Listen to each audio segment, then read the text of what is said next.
Welcome to our Resist NATO press conference held in front of City Hall here in Philadelphia. I'm Simon from Freedom Road Socialist Organization, and this is Betsy from the Workers' World Party. They're the two MCs. We're going to be introducing our speakers here today. And the topic is that the North Atlantic Treaty Association is having a summit in Washington D.C. this week. The organizations listed on this banner have already been out on Sunday at the summit to oppose the warmongering planning of NATO. Those organizations from Philly are community organizations and progressive political groups, including Nakbayan, Workers' World Party, Korean Peace Now, Freedom Road Socialist Organization, Black Alliance for Peace, Friends of Swaziland Freedom, and the Women's International League for Peace and Freedom. Today we're joined by those groups as well as the Philly Peace Park and the Philadelphia Alliance Against Racist and Political Repression. As NATO plans in D.C. for more war, Philly communities say, hell no! Hell no! Yeah, that's right. It's totally backward that our resources and our government efforts go into war with the rest of the world while turning a blind eye to the real problems facing Philadelphia. We are under violent attack by the federal and Philadelphia police, not by the world. We are under threat from the lack of affordable housing, not invasion. The land that supports Philly communities is stolen from those communities by the rich gentrifying developers, like with the Chinatown Stadium, not by anything NATO warmongers even pretend to fight. Meanwhile, they spend over $1 trillion of our dollars every year on war and consume the labor of millions of youth and trained professionals. The genocide of Palestine has to be addressed foremost in all of our hearts and minds as we go into this period. It has to be addressed that the NATO countries are the supporters, the strongest and maybe the only real supporters of Israel's genocide in Gaza, which is so unpopular here that it has driven more people into the streets in protest than any condition since the George Floyd uprisings. So now I'm going to reintroduce Betsy, who will be bringing up our different speakers. Woo! Thank you, Simon. Thank you, Simon. Up on the platform. Hi, everyone. I just want to add one thing to Simon's opening, is that NATO is comprised of warmongers. We can never forget that. That's really what we're fighting. It's people who are professional at making wars and expanding wars and profiting off the weapons for those wars. So let's make that clear. We have a good program today, and I want to introduce our first speaker, who will be Musa with the Philadelphia Alliance Against Racist and Police Repression.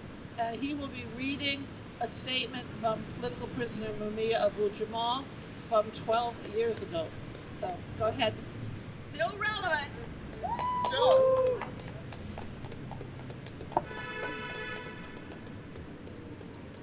Good morning. Good morning. Thank you. So I'll be reading the speech that was played during the in Chicago an anti-NATO rally in Chicago in 2012, and it's still relevant today. And actually, it's gotten worse today.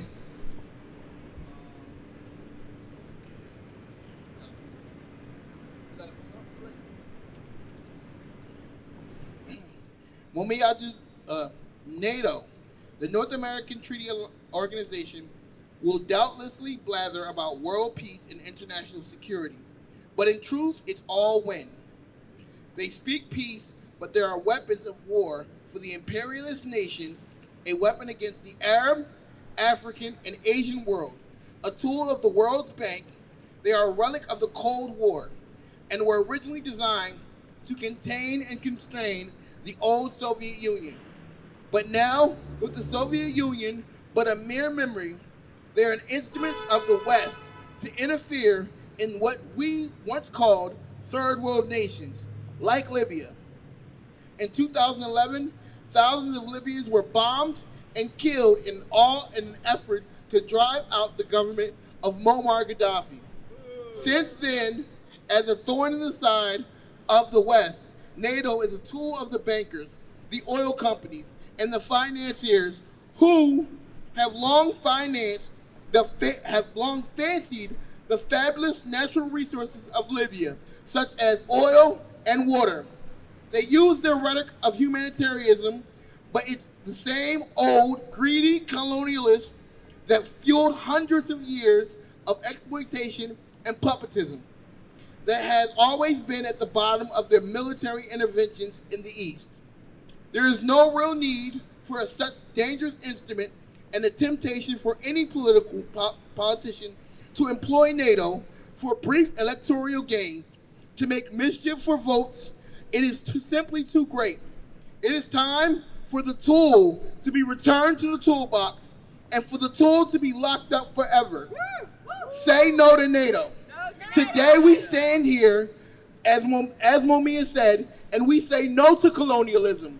We say no to imperialism, and we say no to NATO. Thank you.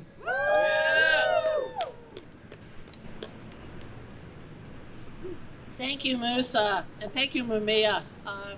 Our next speaker will be Hannah from Korea Peace Now. Hannah? Emma! I am here today representing Korea Peace Now, Philadelphia. The Korea peace I fight for is not a state of non-conflict or no war, but a liberating peace guided by justice and self-determination. The first time I realized being Korean was inherently political was in early elementary school. I was already aware of how race played a large role in all of my relationships, but the pointed question of which Korean I was felt threatening in a different way. No one had to tell me that the wrong answer and the dangerous answer was to say North Korean. The division of my motherland is only 74 years old, younger than either of our current high-profile presidential candidates, and yet one side of the 38th parallel is evil, while the other side is worthy of American security. Boo! Shame! What is the meaning of American security? For Korea, it has meant that our temporary armistice is signed by China, North Korea, and the US, but not South Korea. It has meant that all hope for peace is dependent entirely on the US. It has meant constant refusal by the US to formally end the Korean War, and constant increases in military activity and aggression towards North Korea, including decapitation exercises and nuclear submarine launches. These have been constant realities regardless of peace talks between North and South Korea. It has meant that the largest US military base overseas is in South Korea, and has also meant that South Korea is a partner of NATO in the Indo-Pacific region, along with Australia, New Zealand, and Japan. Under this guise of security, the US and NATO have managed to pass off their imperialistic presence in the Asia-Pacific region as a necessary protection against the purported evils that are China and North Korea. North Korea, which is being sued for its support of Palestine, which underwent the most destructive air bombing campaign in history during the Korean War, whose civilians and schools, hospitals, and houses the US targeted in these bombings to ultimately kill off an estimated 20% of the population over the course of 3 years. Whoa. This is security and peacekeeping under NATO and the US. The realities of colonialism and imperialism are unfolding before our very eyes today. Contextualizing the global nature of history shows us how Palestine and Korea both tell stories of anti-colonialism, the struggle for self-determination, and the fight for people's democracy. Around the same time as 1948's Nakba, the seeds for the Korean War were sown, and in 1950 the Korean War burst into reality. Just as the British signed the Balfour Declaration in 1917 to establish a national home for the Jewish people in Palestine, 2 American colonels took 30 minutes to look at a map of the Korean Peninsula and drew the 38th parallel division, a decision that has still divided my nation today. Both Palestine and Korea face a divided reality with no free travel across the border and no right to return. The blocking of aid to Gaza by America is reminiscent of economic sanctions and travel bans placed by the US upon North Korea. Both nations and people have also faced dehumanizing propaganda. Furthermore, both are places that are US issues inherently. Israel and South Korea have served as places for the US's military presence in the Middle East and East Asia, continuing Cold War era aggression targeting the Middle East and China. Despite most Americans wanting an end to the Palestinian genocide, the U.S. government supports Israel and supplies its arms. The U.S. empire, all in all, is not a democracy. NATO has served as yet another tool of the American empire, and today I call for us to resist. Dollars that could be going towards the basic human rights of Americans, whether it be housing, healthcare, education, the structures necessary for equality itself, and life beyond barely surviving, have been going abroad to maintain the American hegemony. Just this past April, Congress approved a $95 billion package for military aid to Israel, Ukraine, and the Pacific region, including Korea. American imperialism does not just affect the lives abroad, but of those here. As an American, I hope, and as an American, I resist.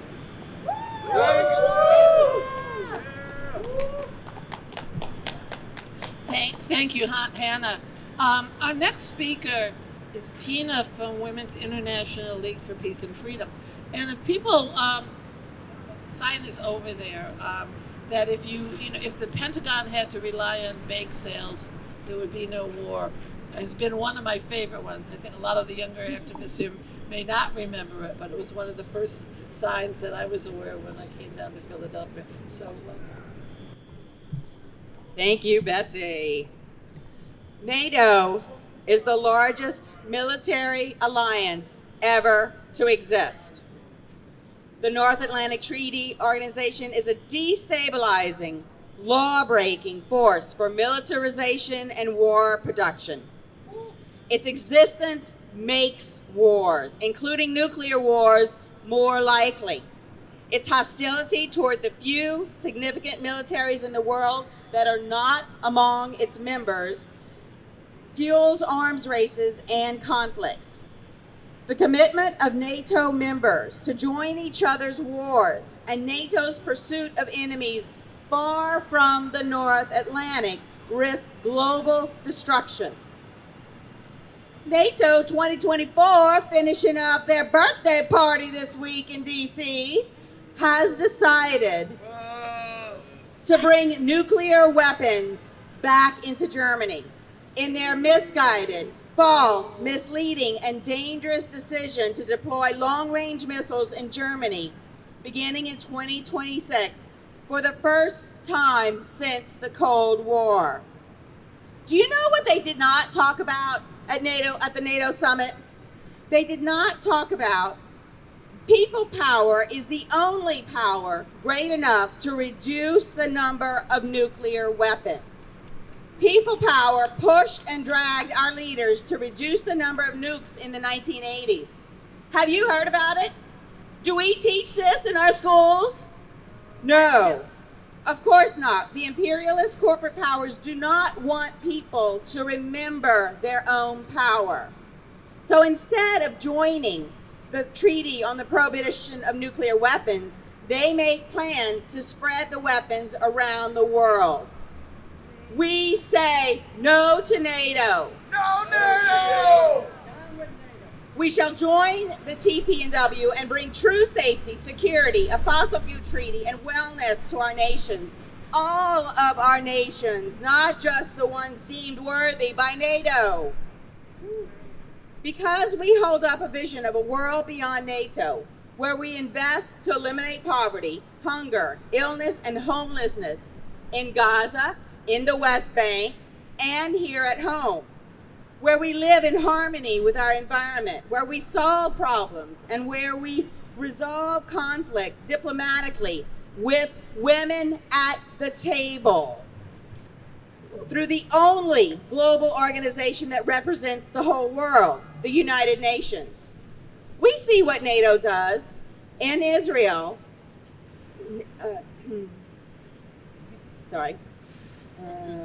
We see... Is it real? in Israel, we see the government buys weapons from NATO, and then Israel sells NATO its battle-tested weaponry. War is a business, and their business is great. The slaughter in Gaza could not exist without the U.S.-led military complex, and its largest and most effective weapon is NATO. Israel is one of NATO's many partners around the globe. NATO is a law-breaking force for militarization and warmongering. We are here today because we want a ceasefire in Gaza, and we disagree that killing people is a way to reach solutions.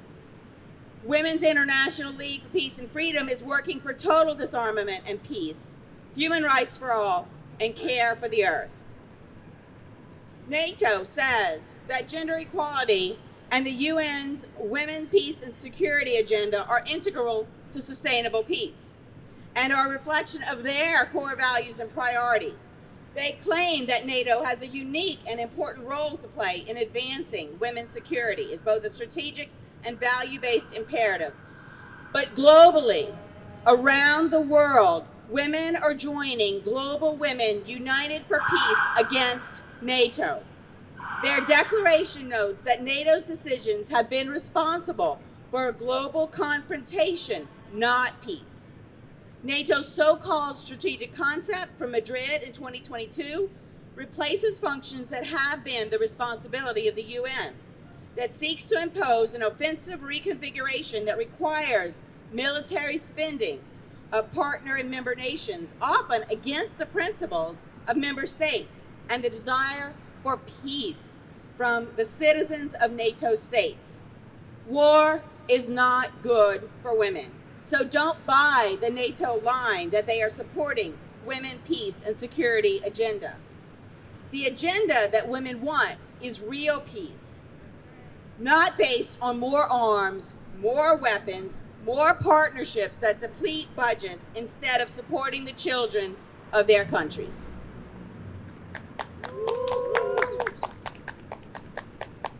Thank you, Tina.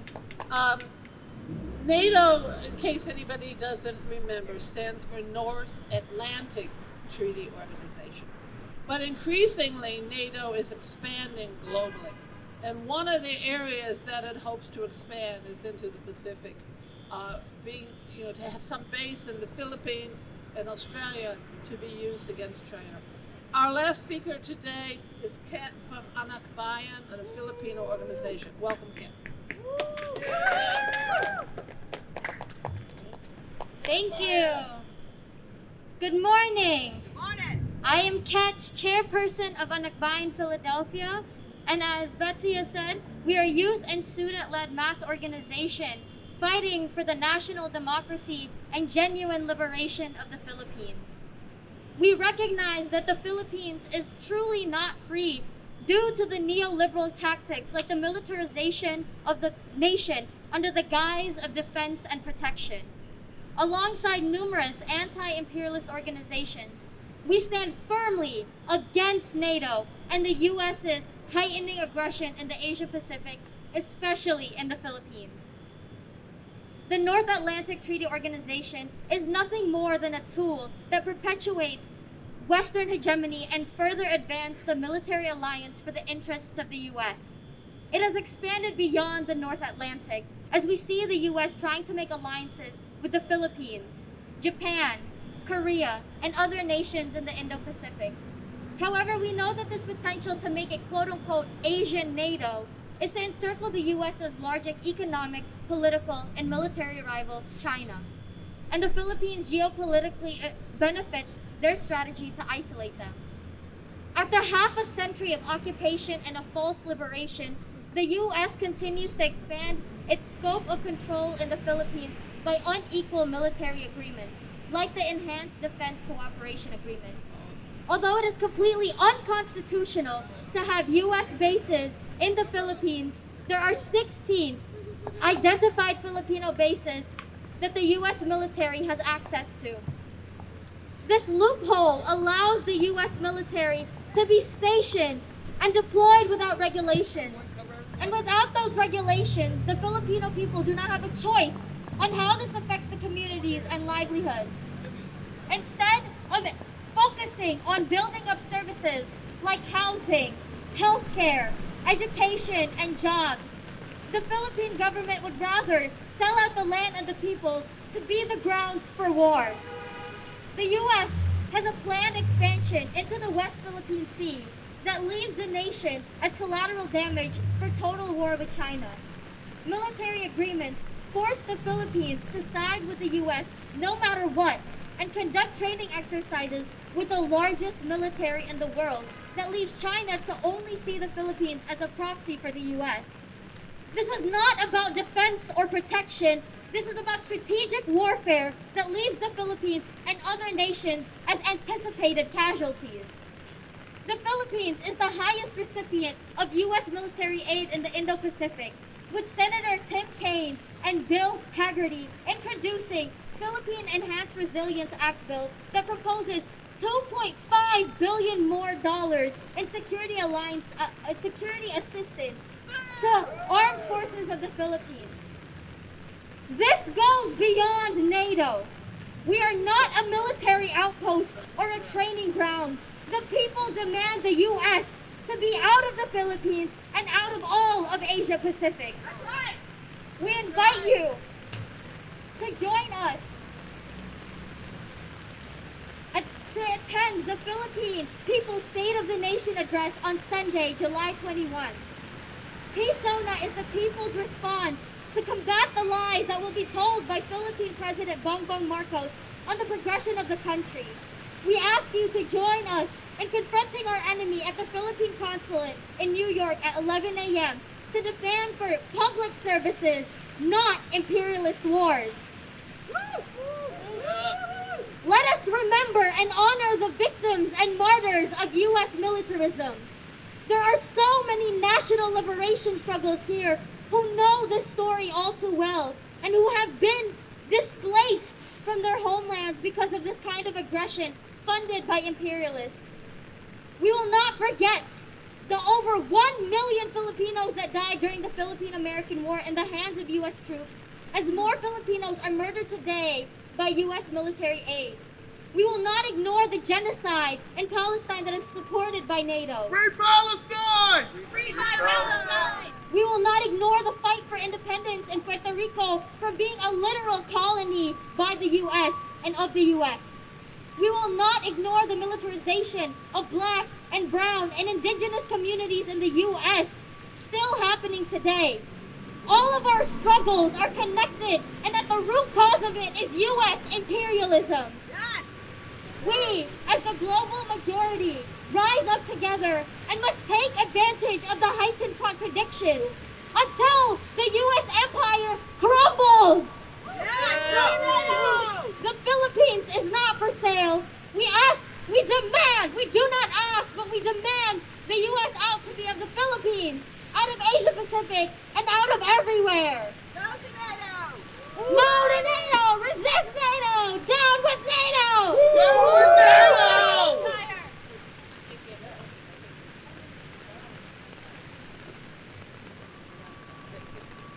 Can I ask you a question? Do you prefer Trump over Biden because he wants to? No, we don't want either. We want neither. We don't want either Neither Trump one or of Biden. them. They're both Down imperialist with war both of mongers. them. I just want to thank everyone for coming out today. I just want to, mention the groups who have been involved in this effort, which is Anak Bayan, Black Alliance for Peace, the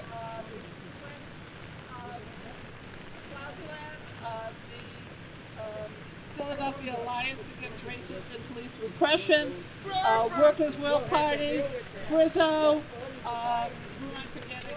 The Korea Peace Now. In the rain! Workers' World Party. Tell me your name, forget it. Thank you. WILF, Women's International League for Peace and Freedom. And if I forgot anyone, my apologies. I just want to say, this is not the last thing we'll be doing. We are working toward forming a strong alliance of these organizations and broadening that alliance.